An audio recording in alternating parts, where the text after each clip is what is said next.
तो बिहार दिवस के मौके पर आज पटना के रविंद्र भवन में कवि सम्मेलन का आयोजन हुआ है और इस वक्त हमारे साथ हैं मशहूर कवि शंभू शेखर जी।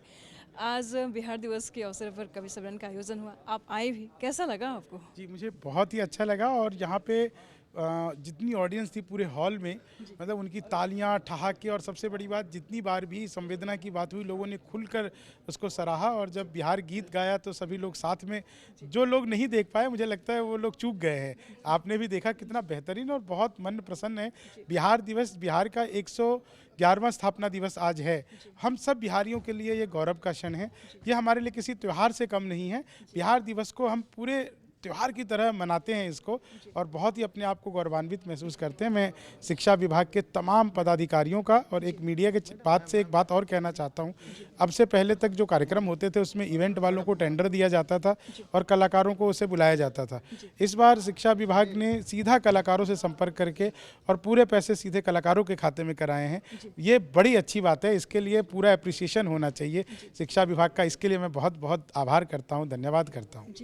तो हम ये भी जानना चाहेंगे, आप, ऐसा कहा जाता है कि जहाँ ना पहुँचे रवि वहाँ पहुँचे कवि। आज बिहार 111 वर्ष का हो गया है जी, आपकी कल्पना के हिसाब से कैसा होना चाहिए बिहार? क्या सपना देखते हैं आप इसको लेकर के?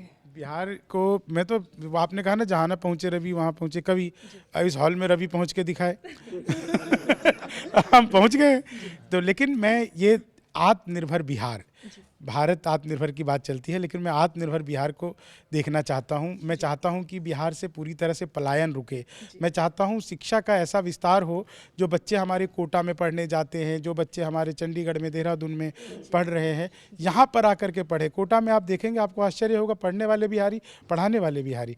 सारी सुविधा जब यहाँ पर हो सकती है तो क्यों नहीं यहाँ पर। तो बिहार को मैं एक ऐसे सोशल, एजुकेशन और सबसे बड़ी बात एक राजनीतिक हब के रूप में देखता हूं, जो भारत का सिरमौर बने। जी, बहुत बहुत धन्यवाद आपका। आभार। जी जी, अब आप भी आ जाइए।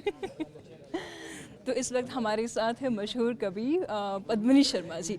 कैसे देखते हैं आप बिहार को? मुझे अच्छा लगता है यहाँ का लिट्टी चोखा। मैं यहाँ की नहीं हूँ, मैं दिल्ली से आई हूँ, लेकिन यहाँ आती हूँ तो अच्छा लगता है। सबसे अच्छा इसलिए लगता है क्योंकि ये जो प्रदेश है वो कलाओं को बहुत महत्व देता है।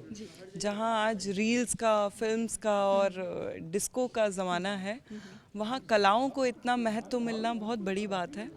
तो बिहार में हमेशा ही नृत्य को, संगीत को बहुत महत्व मिला है, और यहाँ के बहुत बड़े बड़े सिंगर्स भी हुए हैं, ऐसे आर्टिस्ट हुए हैं जिन्होंने आज पूरी दुनिया में लोगों को जाकर एंटरटेन कर रहे हैं। तो मुझे ऐसा लगता है कि सांस्कृतिक कार्यक्रमों की राजधानी बिहार को ही होना चाहिए, भारत की।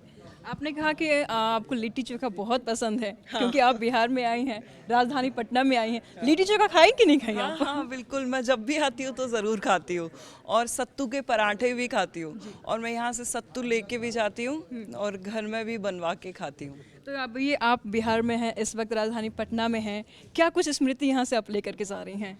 मैं इस बार वही लिट्टी चोखे का स्वाद और इतने अच्छे श्रोताओं का कविता का प्रेम, और मैंने यहाँ पर नई कविताएं, नए गीत पढ़े, वो सारा प्रोत्साहन अपने सीने में समेट कर लेकर जा रही हूँ। बहुत बहुत शुक्रिया आपका। प्रियांशु गजेंद्र जी।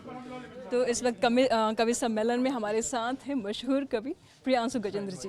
कैसा लगा? आज बिहार दिवस है, इस मौके पर आप आए और आपने तो बहुत ही अच्छी अच्छी कविता सुनाई। पूरी जितनी भी हमारी ऑडियंस थी, सब तालियां बजा रही थी, हंस रही थी। कैसा लगा आपको? ये बिहार तो हमेशा से आकर्षण का, मेरे लिए आकर्षण का केंद्र रहा है, और इसलिए रहा है कि मैंने बहुत सारे नॉवेल्स में और बहुत सारा इतिहास बिहार का पढ़ा था, मगध का पढ़ा है, और मैं नालंदा भी गया था एक बार कवि सम्मेलन में। और दिनकर जी तो मेरे बहुत ही आराध्य कवि हैं। तो जाहिर सी बात है, बिहार की जो शिक्षा है, जो संस्कृति है, वो पूरी दुनिया के लिए अनुकरणीय है। इससे अच्छा और कोई कहीं है ही नहीं, ना तो श्रोता मिलते हैं। तो जब भी मैं आता हूँ तो उत्सुकता रहती है कि मैं बिहार जा रहा हूँ, और आज पटना में आया हूँ और बिहार के स्थापना दिवस पर आया हूँ। ये मेरे लिए गर्व की बात है, गौरव की बात है। तो आज बिहार 111 साल का हो गया है। युवा भी बहुत भारी संख्या में आए थे, बहुत बड़ी संख्या में यहाँ पर आए थे। क्या कुछ मैसेज देंगे आप हमारे युवाओं को? देखिए, युवा अपनी संस्कृति को पहचाने। बिहार ने जब मगध था, यहाँ पर गणराज्य की स्थापना हुई थी, यहाँ वैशाली नगर की संस्कृति प्रतिष्ठा मतलब पौराणिक काल में है। तो मैं चाहता हूँ कि हमारे युवा इतिहास पढ़ें और पढ़ करके समझें अपने गौरव को, अपनी बौद्धिक क्षमता को पहचानें। और जो हमारे प्रधानमंत्री जी का या हमारी सरकारों का भारत को विश्व गुरु बनाने का जो विज़न है, उस विज़न में अगर कोई सहयोग कर सकता है तो हमारे बिहार के लोग ही कर सकते हैं। मैं उन तमाम युवाओं से आग्रह करता हूं कि अपनी संस्कृति को, अपनी सभ्यता को पहचानें और फिर से भारत को विश्व गुरु बनाने में अपना सहयोग करें, क्योंकि बिहार की प्रतिष्ठा से ही पूरे विश्व में भारत की प्रतिष्ठा थी, प्राचीन काल में भी और आज भी वो हो सकती है अगर युवा जागरूक हो तो। आप अयोध्या से हैं और भगवान राम भी अयोध्या से थे। इस वक्त आप मिथिला की धरती पटना में हैं, आप मिथिला में हैं। क्या कुछ मैसेज देना चाहेंगे आप?